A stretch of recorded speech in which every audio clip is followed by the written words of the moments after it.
The smell of smoke rose from the altar. The metallic sound of knives sliced through the air, and the bleating of lambs echoed through the temple.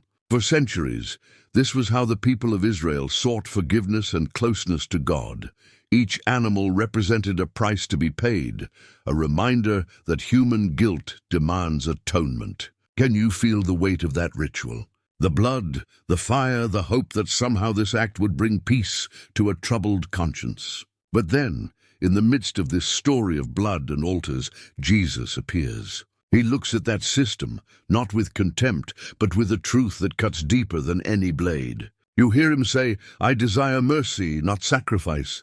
Suddenly the noise of the temple seems to fade. What he reveals is not just a change in practice, it's a revolution of the heart. Jesus knew that many were trapped in outward rituals, offering animals while holding on to resentment, pride, and indifference on the inside. Have you noticed how easy it is to replace true transformation with actions that only look spiritual? The people gave sacrifices, but continued to wound, exploit, and ignore those in need. With his piercing gaze, Jesus exposed the wound.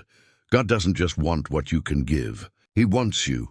It's uncomfortable, isn't it? Because it's much easier to hand over something material than to open up your very soul. Maybe you've tried to balance your mistakes with good deeds, hoping to tip the scale in your favor. But the true sacrifice Jesus teaches isn't something you place on an altar. It's something that happens within you. He shows that the sacrifice pleasing to God is a broken and surrendered heart, a life offered not out of obligation, but out of love. It's not about the size of the offering, but about the posture of the heart. It's when you choose to forgive the one who hurt you, to love those who don't deserve it, to surrender your plans and ego, to trust the Father. This is the altar Jesus builds within each of us. In the Sermon on the Mount, Jesus takes it even further. If you are at the altar and remember that your brother has something against you, leave your gift and first go, be reconciled.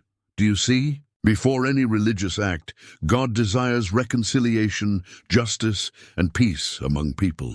It's so relevant today that it feels like he's speaking directly to you right now. Maybe you're thinking, but what about the sacrifices in the Bible? Weren't they commanded by God? Yes, they were. But every lamb, every offering was only a sign, a foreshadowing of the greatest act of love, the giving of his own Son. The blood of animals could never change the human heart. It only pointed to the one blood that truly could. When Jesus goes to the cross, he isn't just dying, he's closing a system. The temple veil tears, and the stone altar gives way to the altar of the heart. The perfect sacrifice is made once and for all, and never again will a drop of animal blood be needed. Feel the weight of this. The Son of God offering himself in your place, not to demand more rituals, but to open a path to intimacy. Now every act of love, every gesture of mercy, every surrender of self becomes a living offering rising to God like a sweet fragrance. The true sacrifice Jesus teaches isn't motivated by fear, but by gratitude. You don't serve to be accepted. You serve because you already are accepted. You can't buy God's favor. It's already been given freely. The only thing left is to respond with total surrender. This is why the Apostle Paul writes, "Offer your bodies as living sacrifices, holy and pleasing to God. This is your true and proper worship." Notice, living sacrifice. It's not about dying on an altar, but about living every day in love, generosity, and obedience. This message is urgent because even today, many try to replace inner transformation with outward appearances. People attend services, say long prayers, give large offerings, but won't let God touch their relationships, habits, or thoughts. Jesus still says, "I desire mercy, not sacrifice," and maybe he's speaking to you now. Is there something you need to surrender? A grudge, an addiction, a pride that refuses to let go. That is the real sacrifice, placing your entire heart on God's altar.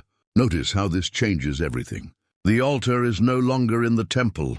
It's in your living room, your bedroom, your workplace. Every decision to love, every choice to forgive, every time you choose truth over convenience.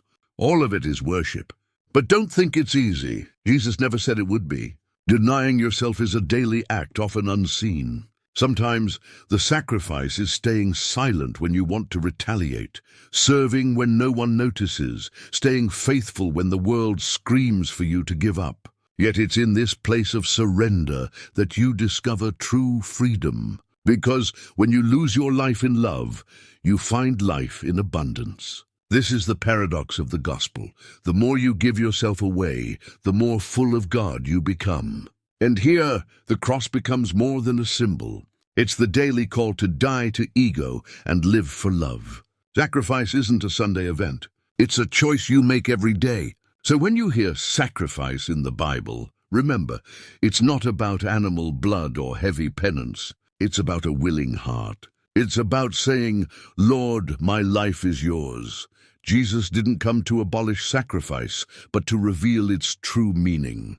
And now he looks at you with the same firm tenderness as 2,000 years ago and asks, do you trust me enough to give yourself completely? Maybe you're afraid of losing something, of giving up control. But everything you place in God's hands comes back transformed. What you surrender isn't loss, it's seed. And seed in God's hands always blooms. The true sacrifice isn't death, it's life. It's offering your gifts, your time, your energy, not to impress, but to love. It's when your daily routine becomes worship, your work becomes an altar, your silence becomes prayer.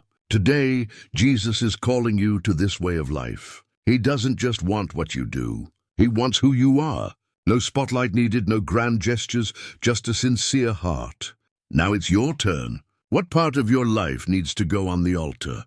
What forgiveness do you need to extend? What fear do you need to surrender? This is the offering God longs for. And when you give it, you discover you never truly lose. You gain a life no human sacrifice could ever buy.